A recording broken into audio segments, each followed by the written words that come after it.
Okay, get ready to have your minds blown because today we're going deep into something you do every day, probably without even thinking about it. Intriguing. We're talking about peeling a banana. Yeah, you heard that right. Oh, I love a good banana. Oh, who doesn't? But there's actually a lot more to this simple act than meets the eye. Okay, I'm listening. I'm all ears. We've got this academic paper, and it dives into the science, the psychology even, Really? all the stuff surrounding how we peel a banana. Mm-hmm. Like, is there a right way? I am very curious now. And guess what? There might just be. This Nowhere. paper analyzes like the force it takes to peel, what makes a peel tear, all that. Fascinating, the things we don't think about. And the crazy part is they found that peeling from the bottom is actually more efficient. Hold on, from the bottom, like where the little black thing is. Exactly. I know. It sounds weird. I've always peeled from the top, the stem end. Isn't that how everyone does it? Right. It's like the instinct. But apparently we've been doing it wrong this whole time. Okay, but why the bottom? What makes it so special? Well, the researchers looked at, like, the structure of the banana peel itself. Turns out the fibers in the curve, they're actually better suited to peeling from the bottom. So it's like built into the banana. Pretty much. It takes less force to start. You get fewer of those annoying peel tears, and you end up with a, like, more intact banana. Huh. It all makes sense now. I know, right? You'd think it's all about copying monkeys, but there's actual science behind it. I'm impressed. But wouldn't peeling from the bottom make the banana bruise more easily, especially up near the stem? Good point. But the study didn't find that happening. Seems like the bottle-up method lets you be more gentle with the fruit itself. Interesting. Okay, but let's be real. Some people just won't care enough about efficiency to change their ways, even if it's better. So do people actually stick with peeling from the bottom once they try it? No, this is where the psychology comes in. Apparently, people who peeled from the bottom, they felt more connected to nature, and get this, they felt cooler doing it. So there's like a coolness factor to bottom-up peeling. They called it the monkey authenticity factor. I love that. Monkey authenticity. I mean, it makes you think, right? It does. It shows how much our perceptions and even wanting to try new things, how much that affects what we do. So even with something as basic as peeling a banana, we're looking for something that feels good, you know? Exactly. We want an experience, not just a task. So we've got the science backing up the efficiency and the psychology showing us it can feel better. I'm starting to think this bottom-up method might be the way to go. The evidence is pretty compelling. But like with any study, there are some things to keep in mind. The group they tested wasn't huge, and there could be differences depending on, like, the culture or how ripe the banana is. You think ripeness matters for bottom-up peeling? Like maybe a firmer banana would be easier to handle that way. That's a really interesting question. The researchers were mostly focused on the peel itself, but yeah, it would be fascinating to see how ripeness plays into the whole experience. Okay, so bottom-up might be more efficient, maybe even cooler, but we might need the perfect banana to really pull it off. What else did this research uncover? What really got me thinking was how much they explored the emotional and cultural sides of how we eat bananas. Even in simple choices, we're searching for connection, for meaning. It's like killing a banana can tell us a lot about how we interact with the world around us, physically and mentally. Exactly. Wow. We just went from banana peels to the philosophy of everyday actions. It is a deep dive. It is. But before we get too philosophical about bananas, let's move on to the next part of our discussion. It really makes you think about how we approach even like the little things we do every day. This whole thing about the banana peel. Right, like we get stuck in our ways, and we never even stop to think if there's a better way. Exactly. We're creatures of habit. But this study is like, hey, wake up. There's always something new to learn. I'm wondering, though, does this go beyond just peeling bananas? Like, can we apply this bottom-up thinking to other parts of our lives where we're stuck in a rut?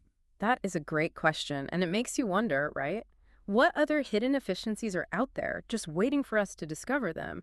Maybe we need to step back and really look at the things we do automatically. Imagine. Could there be a better way to fold laundry, load the dishwasher, even brush our teeth? I suddenly want to analyze everything. Whoa there, let's not get too carried away. Not everything needs a complete makeover. Sometimes the way we've always done it is perfectly fine. True, true.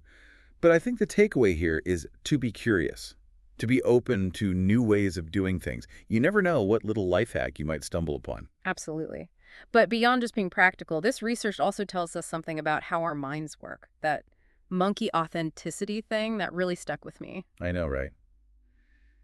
It's funny, but it also makes sense. We have this deep down desire to connect with nature, even in the smallest ways. It's like we're not just robots, you know? Our emotions, our perceptions, even just wanting to try something new, it all plays a role in how we experience the world.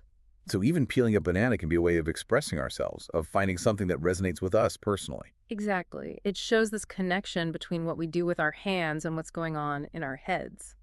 Wow, we've gone from the mechanics of banana peels to the philosophy of everyday life. It's a deep dive indeed.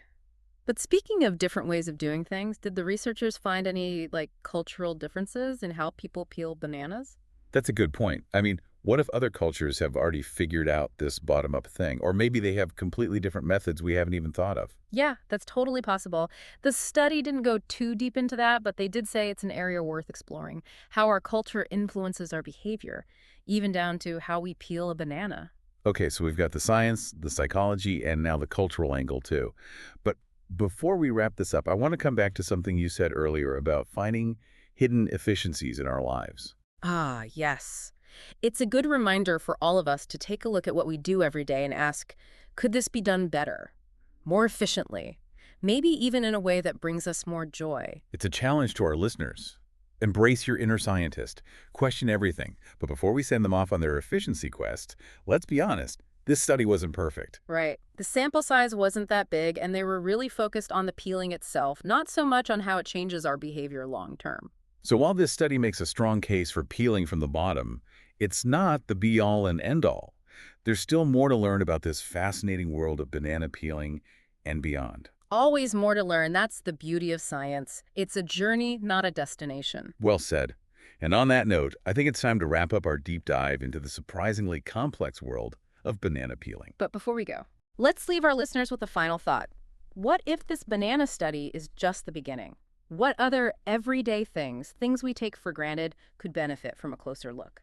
What hidden efficiencies, what unexpected joys are out there waiting to be discovered? A challenge to our listeners indeed. Be curious, be open-minded, and never stop exploring. Who knows? Maybe you'll be the one to discover the next banana peeling revolution. The possibilities are endless. Wow, who knew we could talk about bananas for this long? It's amazing what you find when you really start digging into something, right? Really is. And I think that's what makes these deep dives so fascinating. We start with something seemingly simple and end up exploring all these different facets of it. Exactly. And I think in today's world, it's so easy to just skim the surface of things, to get caught up in the quick and easy answers. But taking the time to really delve into something, to ask questions and challenge our assumptions, that's where the real insights lie. I totally agree. So as we wrap up our deep dive into the world of banana peeling, what are some key takeaways you'd like our listeners to remember? Well, first of all, don't be afraid to question the way you've always done things. Even something as basic as peeling a banana. There might be a better way out there. You just have to be open to trying new things. Right. And second, even the most everyday tasks can be full of surprises if you look at them with a curious mind. There's always something new to learn, even from a banana. Oh, absolutely. And don't forget the banana itself. It's not just a tasty snack. It's a reminder that there's always more to discover, more to explore, even in the things we think we know so well. Well said. So, to our listeners, next time you reach for a banana, remember what we've talked about today. Think about the science, the psychology, and the cultural significance. And most importantly, peel it from the bottom up. Give it a try. You might be surprised at how much you enjoy it. And that brings us to the end of our deep dive. Thanks for joining us, and we'll catch you next time for another fascinating journey into the unexpected.